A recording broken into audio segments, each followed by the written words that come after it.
There comes a time when a video game enters the early stages of production, planning and mapping out the general idea of what the game would eventually come to be. However, sometimes these ideas are changed late during development and completely differ from the original vision. If not changed, then it is scrapped and cancelled completely. This also happens to coincide with the Silent Hill franchise. Behind the scenes, there have been many games that have been cancelled and lost to time. Let's start from the early beginning.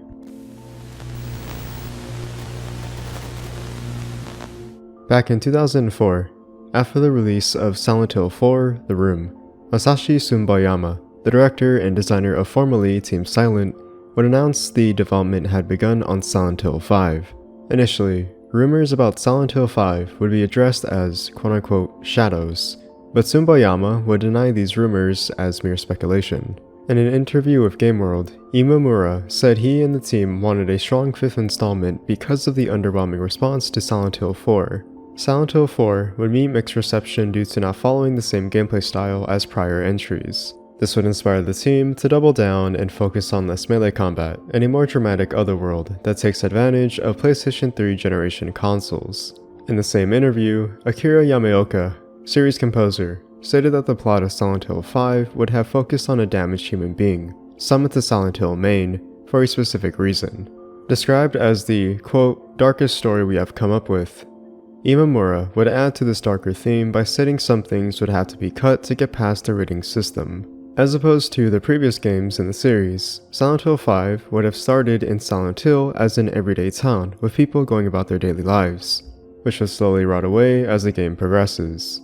This would incorporate a real-time gameplay mechanic that Team Silent would deem as daylight horror, through a creepy sunny otherworld, playing with this idea of how light interacts with darkness rather than the previously seen horror element of the fog the series is known for. Silent Hill 5 would have involved members of Team Silent, including Masashi Sumbayama, Akihiro Imamura, and Akira Yamaoka.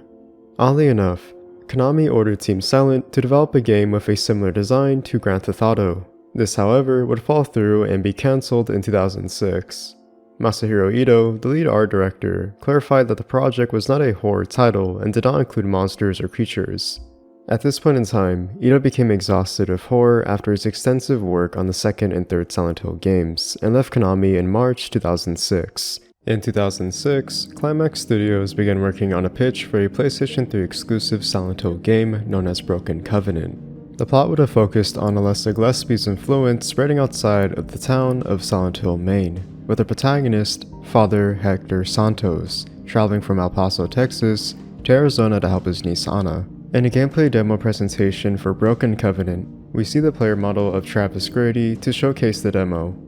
In this demo, we see one of the unique gameplay features of the Arizona town beginning to change and shift at different time intervals, as it slowly becomes corrupted by Alessa's memories. Silent Hill locations from different periods throughout its history would become a physical manifestation and materialize across the American Southwest.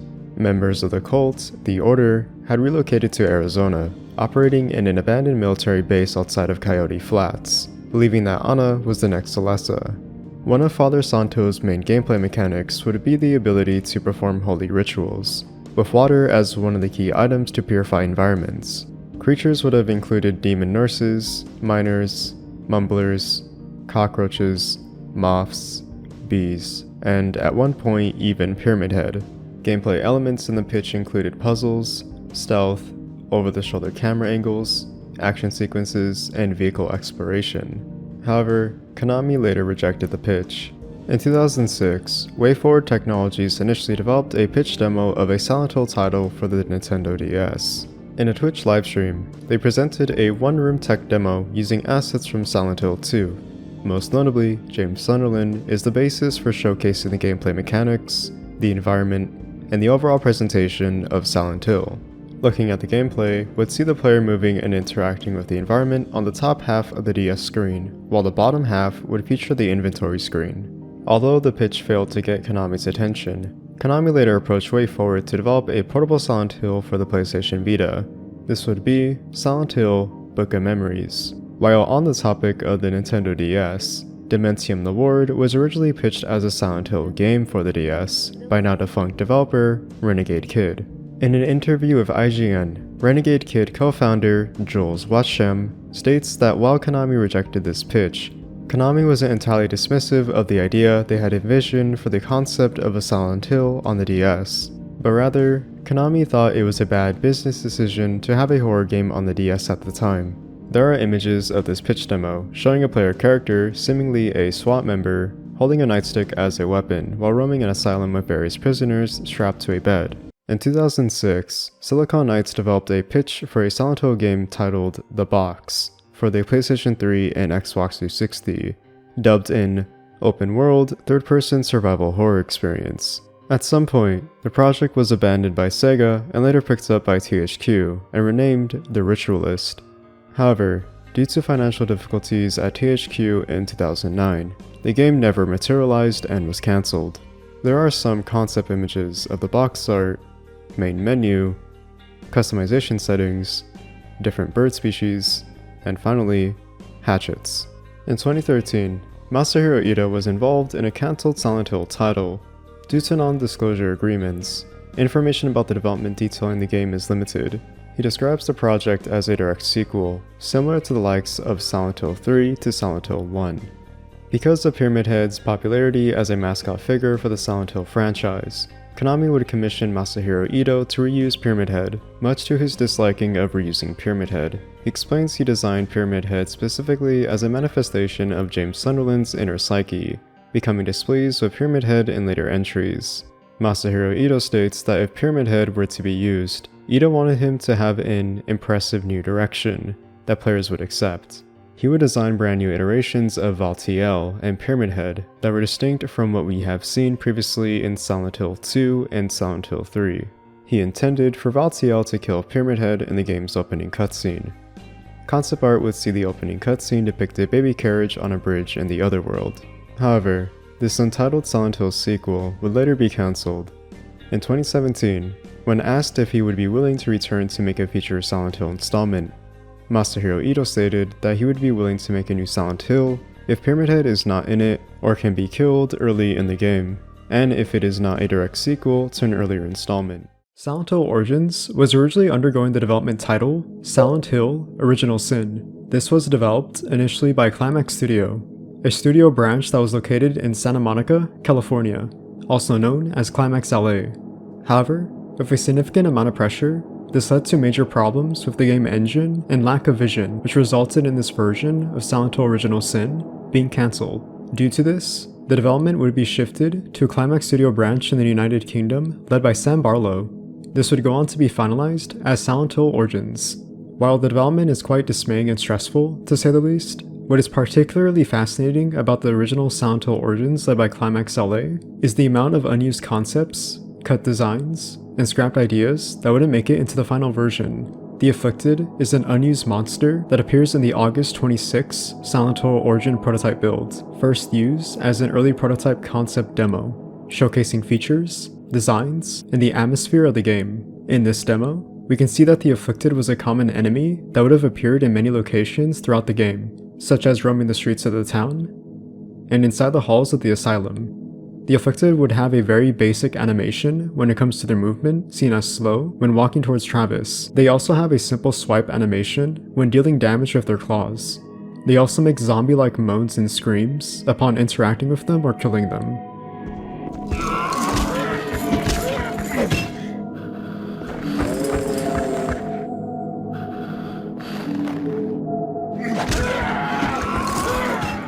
The Piercer was initially supposed to be a boss at some point in the game. The body of the Piercer resembles the anatomy of a scorpion, honing 4 sharp tendrils with blades as its weapons.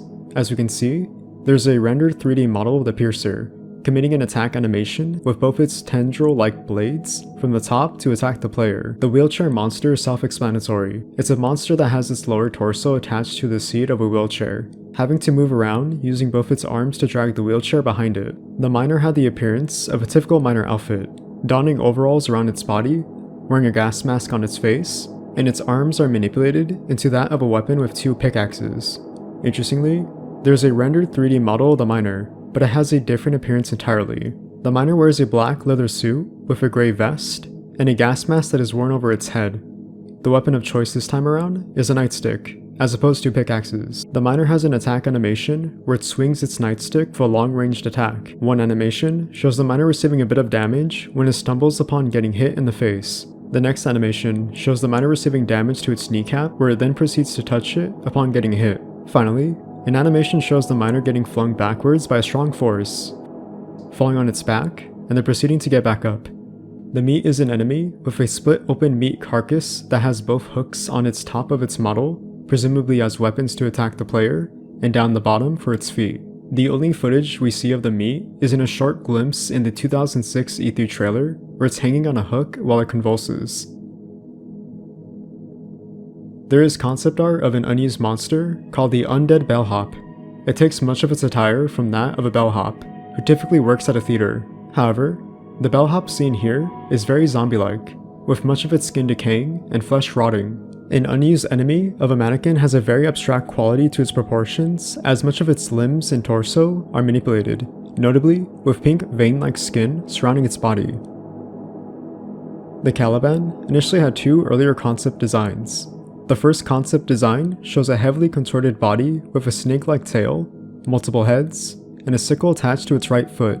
The next design looks similar to an Eldritch horror monster, given its horns at the top of its head and beast-like quality. The final concept design is of the previous design, although with a front profile picture of the Caliban's face, with a more detailed design to its appearance. The Sad Daddy has two earlier designs. The first design is very hard to depict as to what exactly it could be, appearance-wise, but it has an emphasis on sharp knives. The next design of the Sad Daddy has a more skinny build to its design. The head is laid on its side while it screams in pain. The straight jacket had an earlier design where the back of the body was attached to a hospital bed, presumably using its hands to move itself around, given its lack of mobility. The Floros initially had an early concept art where it would have its own boss fight, taking the form of aquatic Floros, taking place on some sort of altar where you can see imagery of the Floros and the Hail of the Sun symbols intertwined on the floor. A glass pyramid-shaped contraption would have a spherical device in the center. There are concept designs of what looks like to be the Floros manipulated into the form of a worm-like monster. An unused cutscene of Travis meeting Michael Kaufman has Travis question Michael about the weird disappearances of the townspeople and the monsters that have spread throughout Silent Hill. This results in Kaufman dismissing Travis's concerns by highlighting the events that are possible through a scientific explanation, which has Travis baffled in return by Kaufman's remark about the town. You must be lost. Silent Hill lures in outsiders from time to time. What the hell's happening to this town, Doc? Nothing conclusive, but I have my theories. Mass hysteria, poison in the water, quantum phenomena. Take your pick. Huh? Look around you. You're saying there's a scientific explanation for all of this? I'm not saying anything. Well, that's not a very good answer. Then stop asking questions. Okay. Well, glad we got a man of science watching our backs. Take it easy, Doc. In the prototype, there is a cutscene that shows Travis awakening on a hospital bed in a dimly lit room with a large mirror beside him. Inside this mirror shows a woman with a gown that Travis has met previously. He then asks the woman how to escape the town of Silent Hill and begs her for her help. This results in her drawing two triangles as a cryptic message on what he should do next.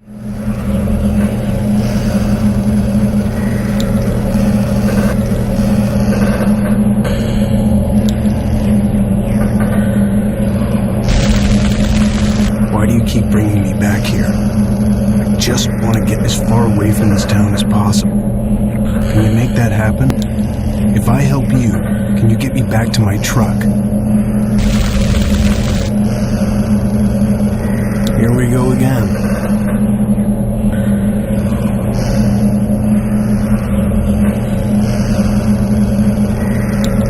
Okay, I get it. Two more. An early introduction cutscene shows an early mock-up animation of Travis traveling down the highway to Silent Hill, to then abruptly stop his truck and find a mysteriously cloaked figure named Mr. Twilight, initially one of the overarching antagonists in the story, whose use would later be scrapped entirely. From what little information we can gather, Mr. Twilight would be orchestrating the events of Silent Hill Origins behind the scenes, whilst Travis would have to subsequently try to pursue and stop him. Mr. Twilight wears a black cloak and has two white masks. A pre-rendered cinematic trailer leaked back in 2006 which is when Silent Hill Origins would be shown to the public.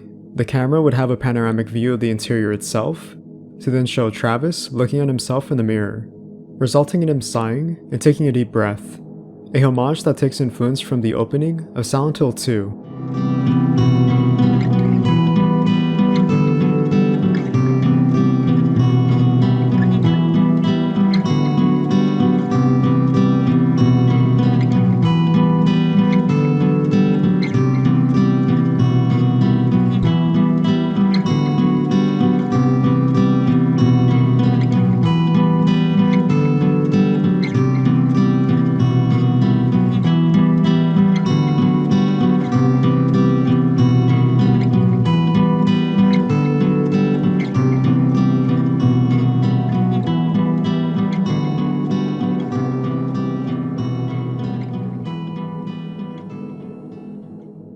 An unused animation of Travis equipped with a cut weapon, the crossbow, shows him reloading the weapon with another arrow and then fire. An unused animation of an early render of the butcher and Travis shows Travis pinned down and struggling to evade the butcher's knife. This then leaves Travis getting brutally impaled in half, presumably as one of the death animations that was scrapped. The other unused animation shows the same series of events. Travis successfully evades the knife by kicking the butcher. Travis had an early model that was directly influenced after Norman Reedus, likely intended as a placeholder before the final conceptualization of Travis Grady. An unreleased PSP prototype demo developed by Climax Solent shows an early build of Silent Hill Origins with a completely different gameplay style than what we are normally accustomed to. In this early build, we have a third-person, over-the-shoulder camera view of Travis, equipped with both a magnum and a sledgehammer. Travis explores the butcher's lair to eventually stumble upon the butcher himself, which then results in a boss fight.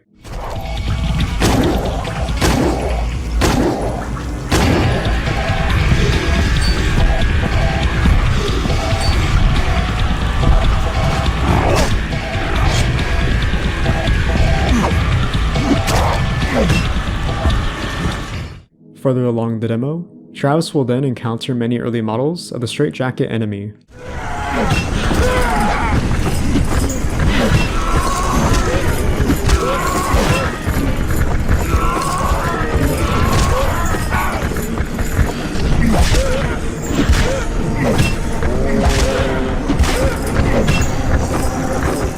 An unreleased prototype build for the PSP version shown at Leipzig Gamescom back in 2006 features two playable demos, Town and Asylum.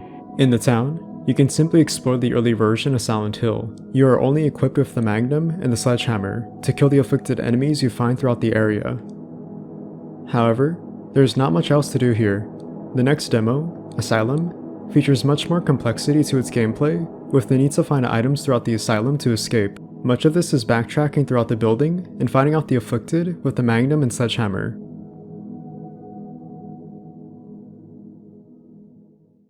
Before Silent Hill Shattered Memories was even perceived, two initial early concepts were considered, Brahms PD and Silent Hill Cold Heart. After releasing the PSP version of Silent Hill Origins, Konami wanted a follow-up for Origins with another PSP title.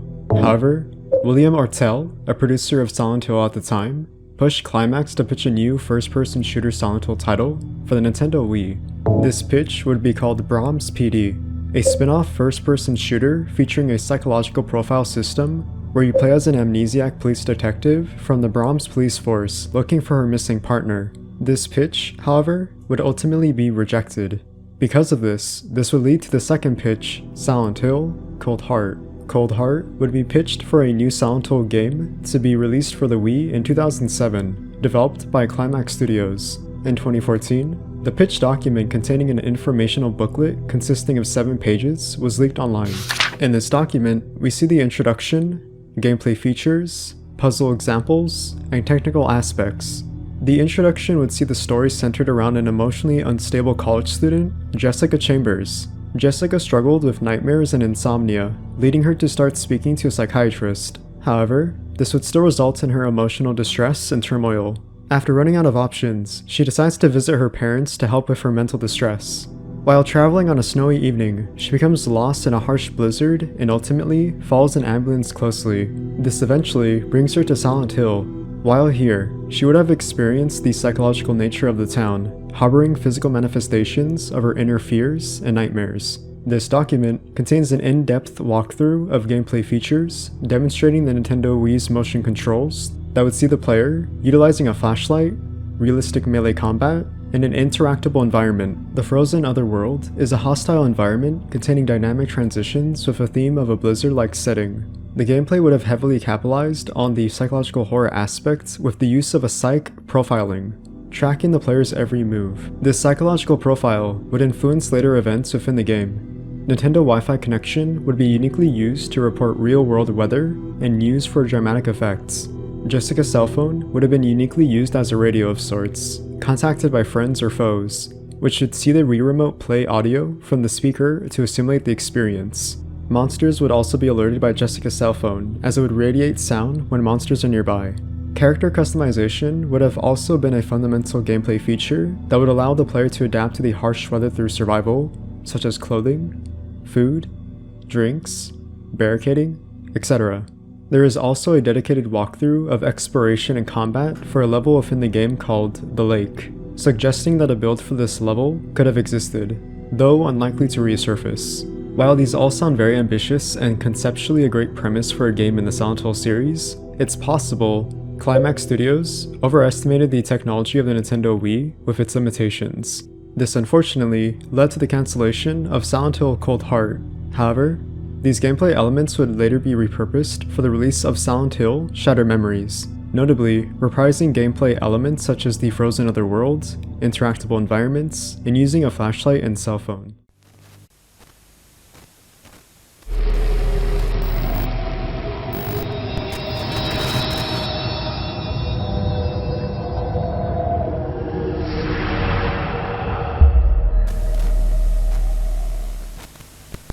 It's a mystery to this day as to what could have been the sequel that was Team Silent's Silent Hill 5.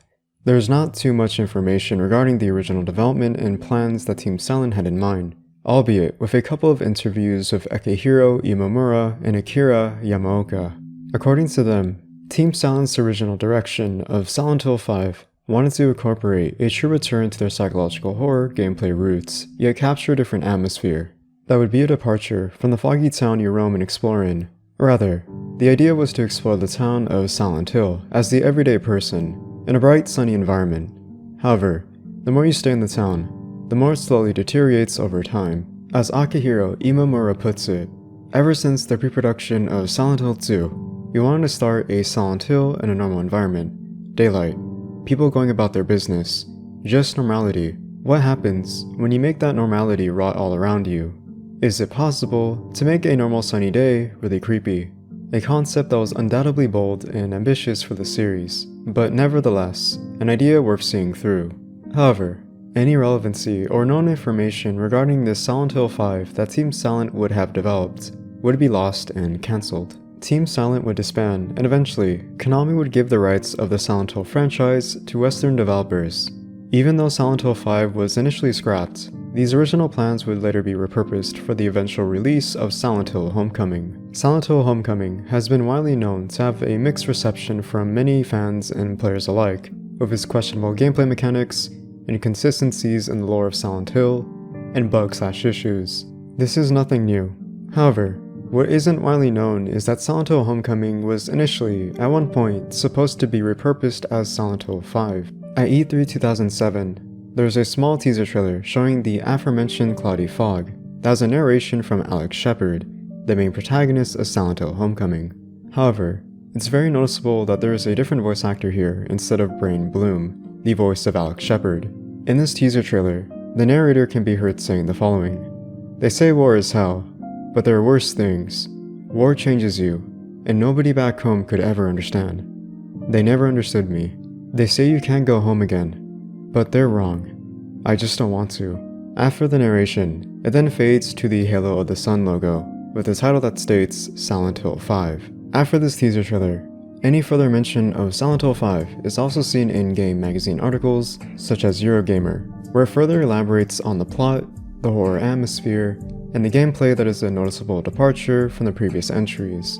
However, The main topic of interest that captured my attention concerning Double Helix early iteration of Silent Hill 5 is their early concept artwork. To be more specific, user interface and identity design. In these early artworks of Silent Hill 5, we can find lots of concept art of different ideas of how the main menu, the pause menu, and the inventory system would have possibly looked like. For starters, the main menu design looks very ominous and mysterious, having images that show faces that are obscured and hard to see, possibly that of Alex Shepard. We also see two logos, Silent Hill Flesh plus Blood, and Silent Hill 5. The next image shows a close-up of the aforementioned faces, with a better look at their detail, along with the Silent Hill Flesh plus Blood logo. This image shows a hospital room with maggots and flies shown all over the image of a red hue in the background. We also get the text that reads, Combat Difficulty Nightmare, Puzzle Difficulty Detective, and Start New Game. We also get the same image once again, albeit with a better look at the hospital room, without the emphasis on red and the insects on the screen. Seemingly, we once again get the same image of the hospital room from before, although this time it is torn from the bottom half, now featuring a compilation of images that are hard to decipher and make out, as it is blurred or layered over each other. However, we can see the same difficulty options, the name Patient 7, and what appears to be a woman with bloodstains and a stitched mouth on the right of the image. In this image, we see a dark and foggy landscape that is possibly in a forest setting, with the most notable quality being the silhouette of a tree that outlines the dark figure of a woman in the middle. A nice attention to detail is the bottom half of the image, which shows dark crimson veins that are supposed to be roots of the tree. The tree seems to be a recurring theme throughout these concept art images, as it appears consecutively, such as in this artwork with the same idea, although the tree is red and looks more normal. The background appears to be in a dark room, possibly an insane asylum, with creepy looking doll-like figures on both sides of the image. Silent Hill, Flesh plus Blood is once again seen as the title. This image shows a better look at the woman above with stitches across her mouth and bloodstains on her skin. The top right of the image shows another woman with dark black hair with her face obscured. The top left of the image shows an apartment building with a children's slide. The Silent Hill Flesh plus Blood logo has a different design this time. Next is the user interface, more specifically the in-game UI design, which would associate Alex Shepard's health bar and inventory while in combat. The first image shows Alex Shepard with the knife he carries as his main melee weapon throughout the game, standing in the foggy setting that appears to be a cemetery. We see assumingly his health bar on the left. Interestingly, we see more variations of this health gauge. The top half has the same health gauge meter design, although the red appears to have different styles. The bottom half shows seemingly a heart that shows red veins filling the gauge. Finally, we have a couple more designs of the health bar, although this time it has more of a minimalist design. Up next is the weapon wheel. This design shows black silhouettes of Alex's firearms and melee weapons that allows you the option to set your favorite with the A button. To the right, it shows scissors and a health pack. Finally, the bottom left shows the quantity of ammo that is left for the said weapon of your choosing. The next image shows the same silhouettes of the items, although the weapon wheel is gone and instead on the top center of the screen. It also displays the message, press like crazy with the A button, with messages on the bottom that possibly would have been a tutorial for how the inventory system works. The next image shows a better look at the weapon wheel, with images that display Alex's weapons, such as the handgun, combat knife, shotgun, and pipe. The scissors and health pack are also present in the weapon wheel. The following concept images are the same UI interface of the inventory screen, although it has different shades of light that highlight the items to indicate to the player the items they have in their inventory, as well as bloodstains, seemingly with the same purpose. The next design shows a different style of the weapon wheel, this time with the tree in the middle seen previously and the halo of the sun in the background with the color red. Once again, the health items are now grouped with the weapons. The same design is seen once again, although the colors are inverted and instead black and white. This design shows Alex in what appears to be the attic of the Shepard estate. The weapon wheel has a different style with a cracked screen that sections off each item. The same design can be seen here, although the weapons are more emphasized to the player. The next design is relatively the same, but the halo of the sun makes an appearance once again as the background, along with the color red being prevalent once again. We have our first look at what potentially could have been the pause menu screen. What stands out to me the most is the ability to restart the mission, as I previously don't recall any Silent Hill game before Homecoming to incorporate such an option. We have another design for the inventory. this time for miscellaneous items that could potentially be for puzzles. We see a lamp, a doll, a notebook, a key, and barbed wire. And finally, we have different designs of the logo. What seems to be prominent amongst all of the logo designs for Silent Hill 5 is specifically the Roman numeral for 5 itself. Regarding any other early concept art, information, or really anything I could find for Silent Hill 5, the trail goes cold and ends here. As we all know, at some point during development, Double Helix would shift from the title of Silent Hill 5 and undergo the official title, Silent Hill Homecoming.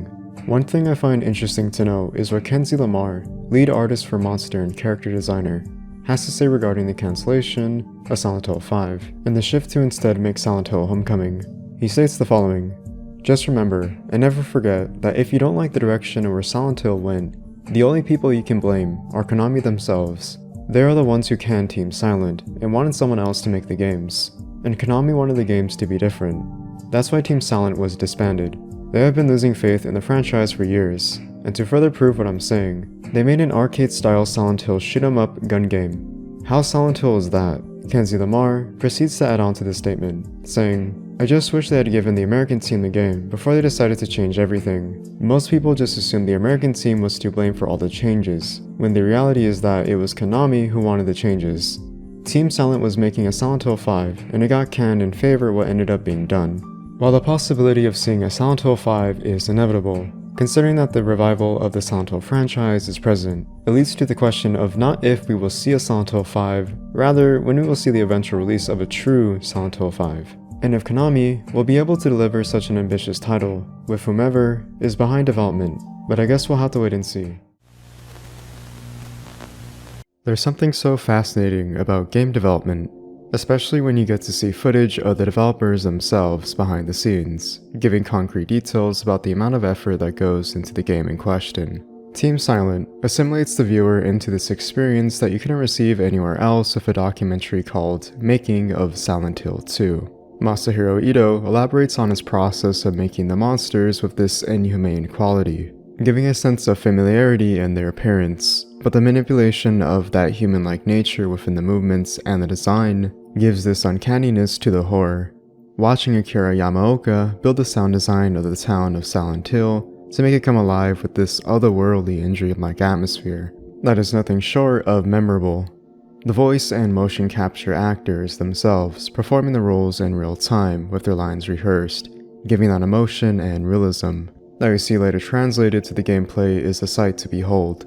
It's such little aspects and elements like these that build that experience for us as the players that we all know and love. However, one thing that we never really see is the early versions of games that only the development staff get to playtest themselves, with only a handful of selected people to get a feeling of what the game could eventually turn out to be. It's well kept and hidden from the public for a reason, as most early versions of games are very unpolished and unfinished, experimental even. It's nowhere close to a final version to release to the public. However, what if I told you that an early prototype version of Silent Hill 2 is accessible for you to experience yourself? As of recently, I was researching more about Silent Hill 2, a website that gives excellent knowledge and sources of such aspects of development, concept images, artwork, renders, lore, and everything in between that is dedicated to Silent Hill 2 is Letter from Silent Heaven. On the website, there is a section called Rarities. Clicking here will give you a list of deleted content, pre-release images, and videos of trailers for when the game wasn't released yet. One section though that caught my interest was Silent Hill 2, version 0.10.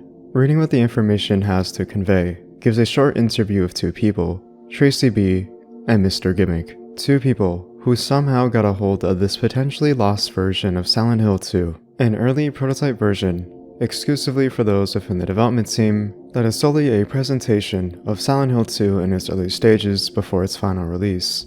But somehow, this would make it to this website, which would be available for anyone to access and download the ROM for themselves to experience, which is what I'll be talking about today. Now, in the grand scheme of things, this version of Silent Hill 2 is nothing too drastic in terms of its content compared to the final release. If anything, it will take someone who has originally experienced the final version upon many consecutive playthroughs to truly speculate and notice the minor details. that differentiate from the final version, but it's more so the idea of having the accessibility to this content that potentially could have been lost media for a time is what makes this version of Silent Hill 2 so special. I wanted to make a direct comparison between Silent Hill 2 version 0.10 and the final build side by side to speculate and talk about the details of the build itself.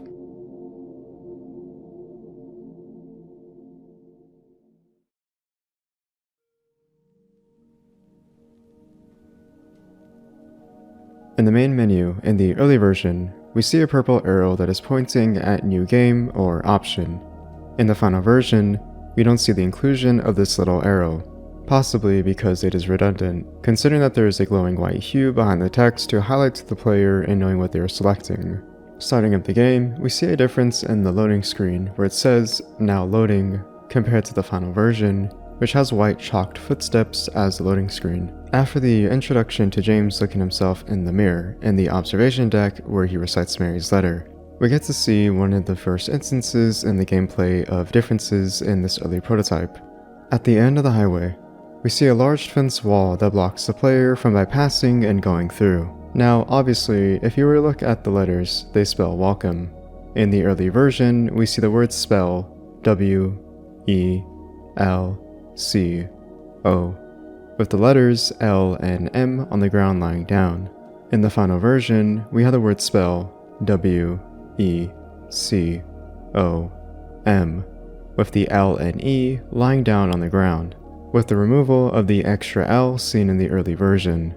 While walking to the forest to the cemetery, it's easy to miss, but the grass has a yellow color present, while in the final version has a darker tone without the yellow. There's also a lack of the unprecedented sound effects randomly appearing throughout the walk in the forest in the early version. In the final version, you typically hear a growl of seemingly a dog while walking the trail.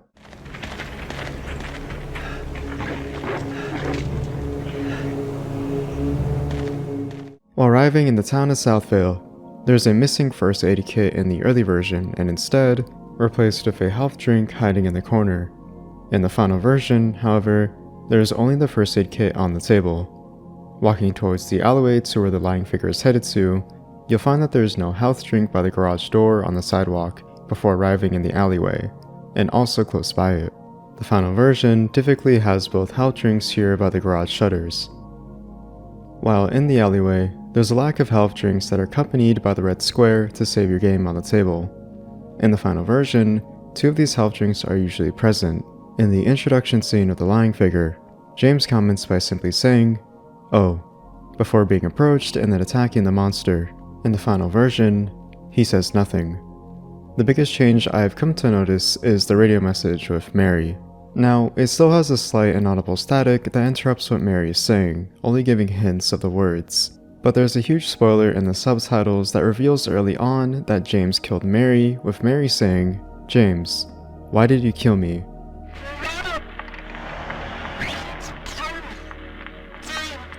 What the? In the final version, this is completely unbeknownst to the player, and merely just creepy static found in this inaudible message.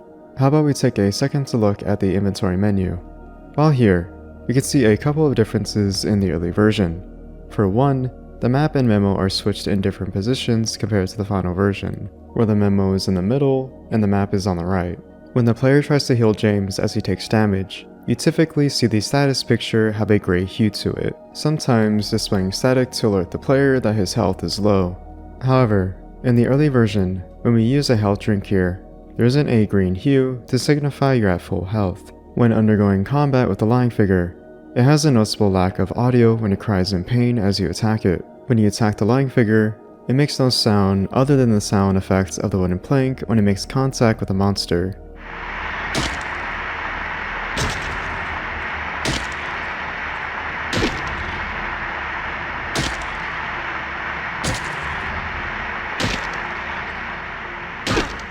In the final version, there's usually a specific sound that is unique to the monster when it does make a noise.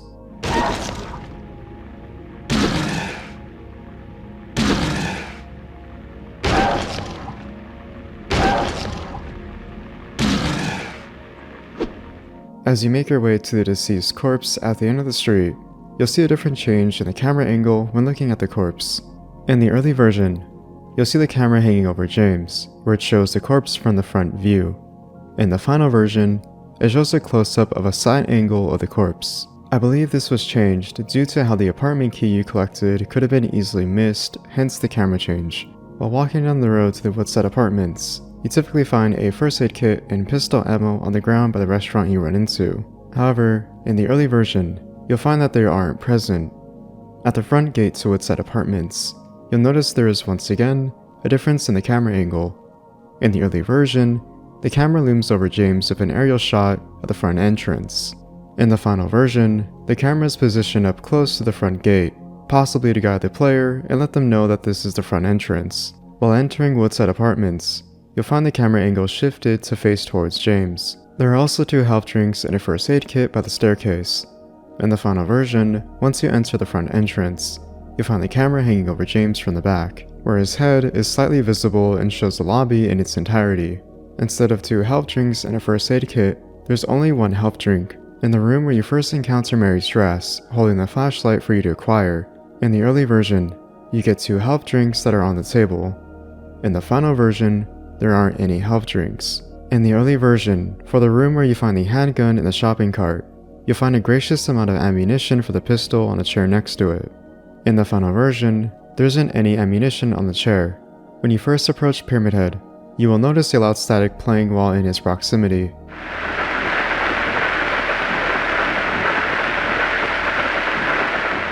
Usually, once you leave, it fades away. In the early version, it still plays even after Pyramid Head leaves.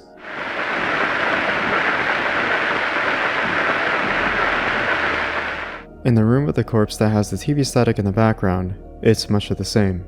But there's a difference in the sound quality when it comes to the early version, which is higher pitched.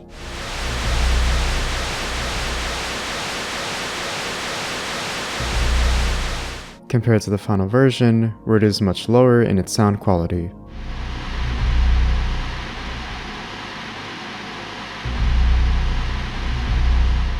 The cutscene of Pyramid Head and the 2 mannequins is also altered slightly compared to the final version. When Pyramid Head is seen abusing the mannequins, there's a shot in the early version where you can see the other mannequin in the frame lying down as Pyramid Head is dragging the other one with him.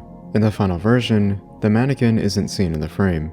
As Pyramid Head approaches the closet James is hiding in, James picks up the handgun to then fire at him. If you look closely, you'll notice that there is a lack of a white flash and smoke from the muzzle when James fires shots at Pyramid Head in the early version. In the final version, these details are added. James also whispers "shit" to himself after unloading a magazine into Pyramid Head in the early version. Shit.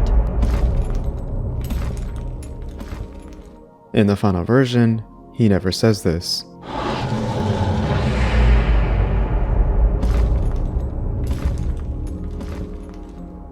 On the first floor, where you find the canned juice, you'll notice a first aid kit right beside it. In the final version, there's only the canned juice available.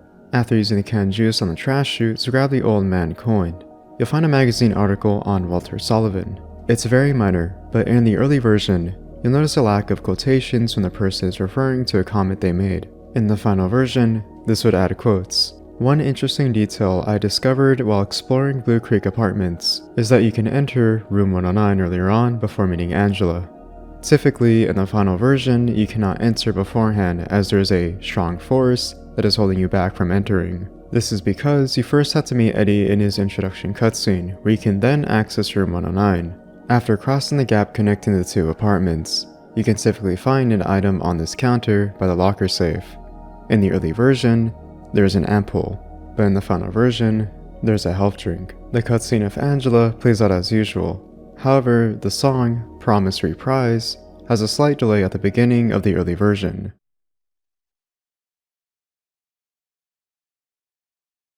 Oh, it's you.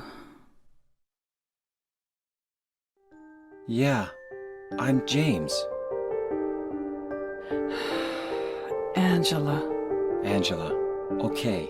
The final version has a song play the moment the cutscene starts.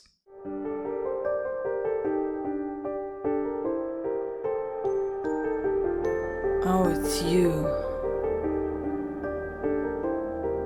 Yeah, I'm James. Angela. Angela. Okay.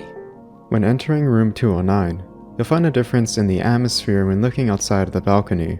In the early version, it is dark outside, as opposed to the final version, where it's still daytime, with the fog in the town still intact.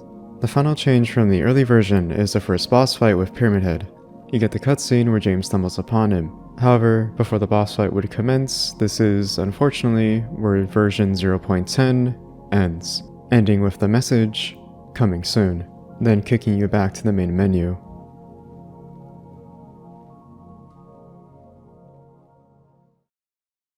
In a message thread on Reset Era, there were leaked images of allegedly Silent Hill 2 Remake by Dusk Golem, a popular leaker who has built quite a reputation for themselves when it comes to video games and leaking documents and information about them. In these images, it shows in-game captures of James Sunderland roaming through different areas of Brookhaven Hospital.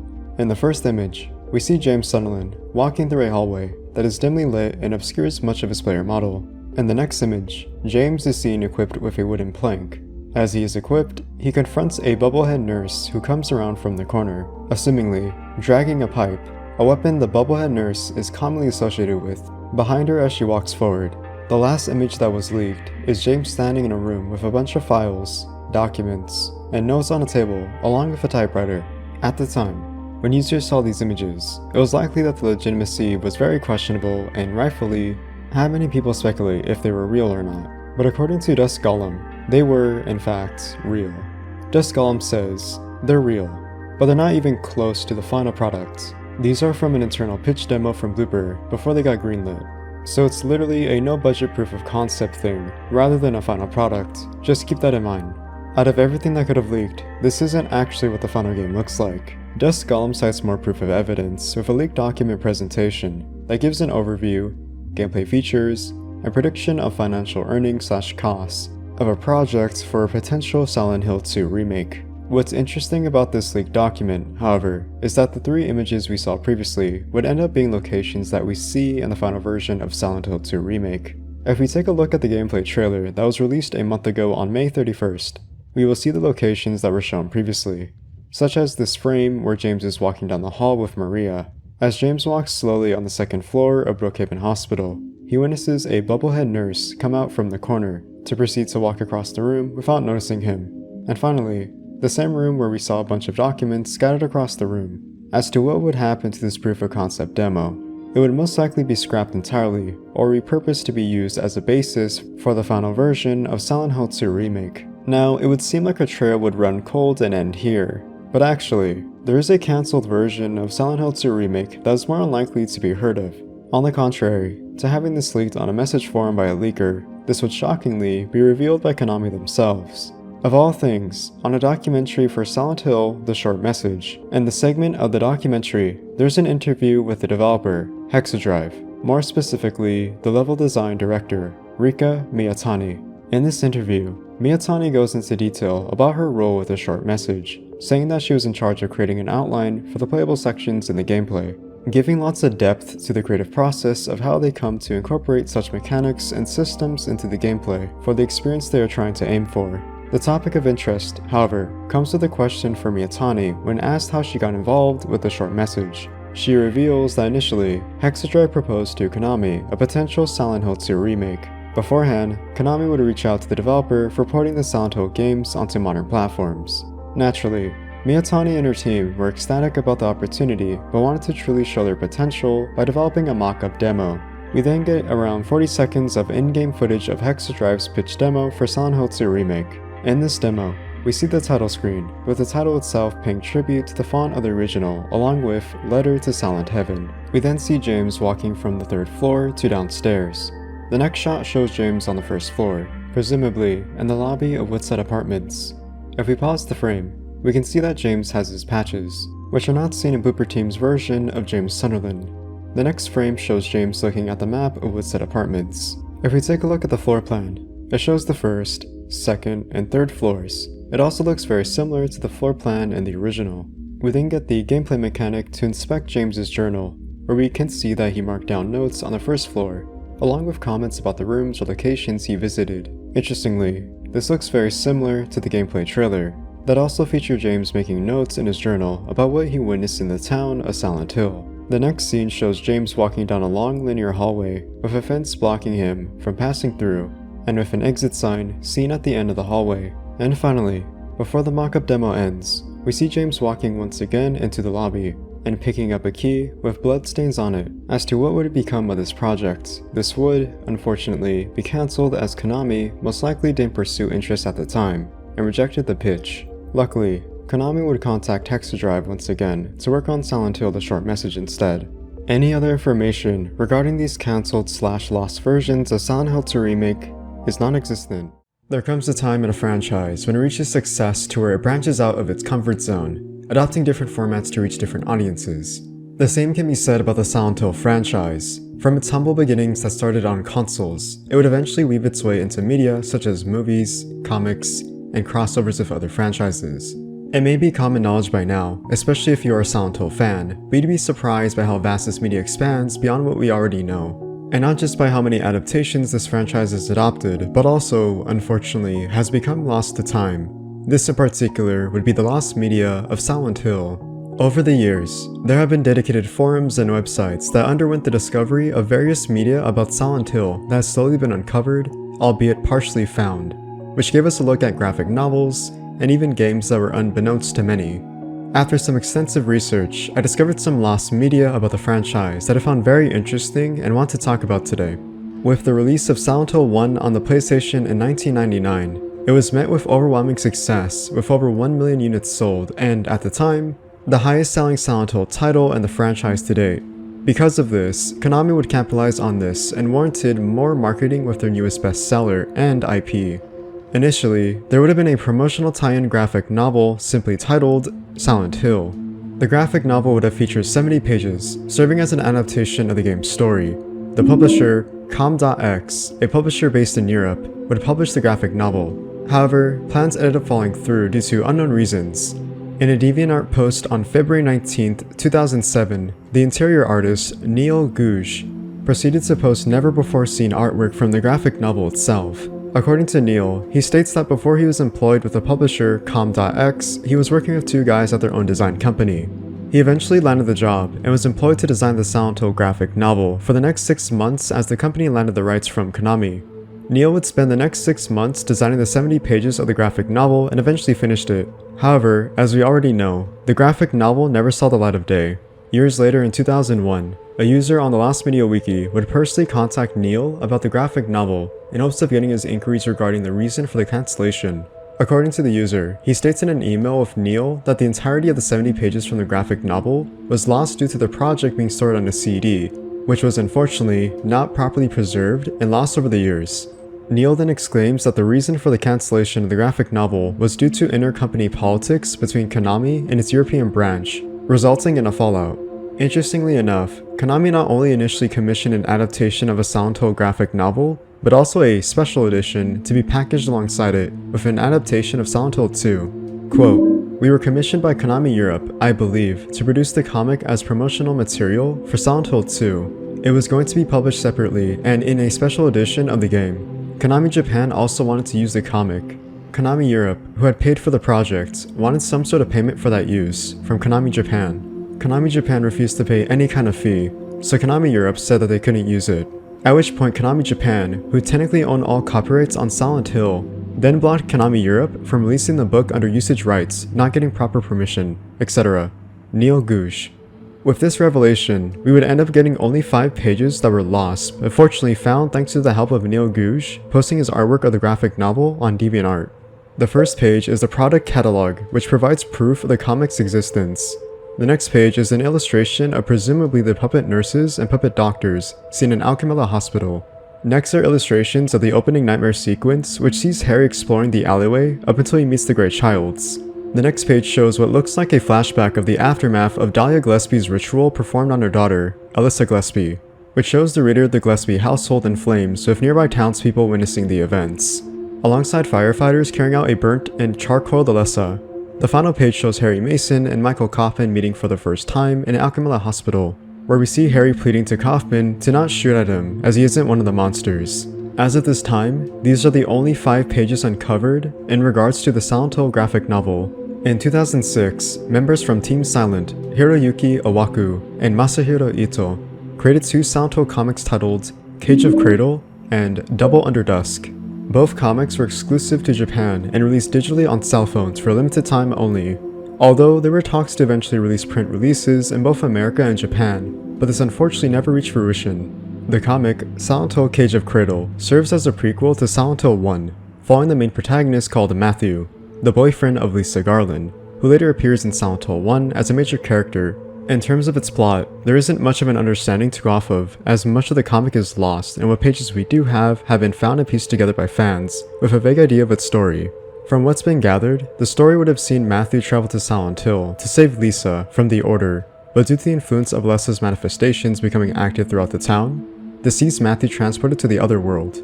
Matthew would witness the birth of Valtiel at some point and would abruptly die. Due to this, Lisa becomes enraged and blames Alessa for the death of Matthew, resulting in Lisa strangling Alessa. However, Valtiel would intervene and Lisa would die. She would later be reborn as a monster and wander the other world alone. The final chapter would end around the same time the opening sequence of Silent Hill 1 would take place. The comic, Double Under Dusk, follows Brian Dawson, a 40-year-old man who spends day-to-day in emotional and spiritual apathy ever since he lost his son, Ronnie. Brian eventually loses his job and divorces his wife. At some point, Brian meets Lindsay Crystal, a 20-year-old college student from Arano, Maine, who is majoring in folklore.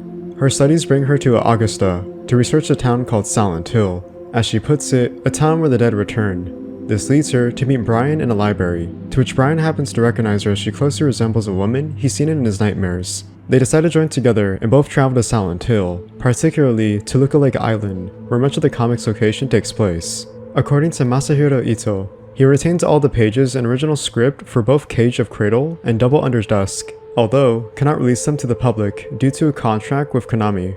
Because of this, the comics were eventually pulled from the now-defunct cell phone service to view the comics at the time, and have been partially lost. The only known images and references we have of these comics are posts from Masahiro Ito. After the release of Silent Hill 1, a lesser-known companion title would be released alongside it a couple of years later on the Game Boy Advance, exclusively in Japan, titled Silent Hill Play Novel. This was an adaptation of the original Silent Hill 1 on the PlayStation in terms of its narrative. However, there are a couple of substantial differences that separate it from its console counterpart, such as the gameplay adopting a visual novel format and the option to play as either Harry Mason or Sybil Bennett in their respective scenarios. However, the topic of interest that's most interesting in regards to this game is not necessarily the 2 main scenarios, but rather the DLC that was released afterward that's become quite a mystery over time. The 3rd scenario featured a protagonist named Andy, a young boy who was a neighbor to both Harry and Cheryl Mason. Andy's story is broken into 4 chapters that correlate to 4 seasons: spring, summer, autumn, and winter. His first chapter, A Boy's Story Spring, would be released in May 2001 on the Game Boy Mobile Adapter.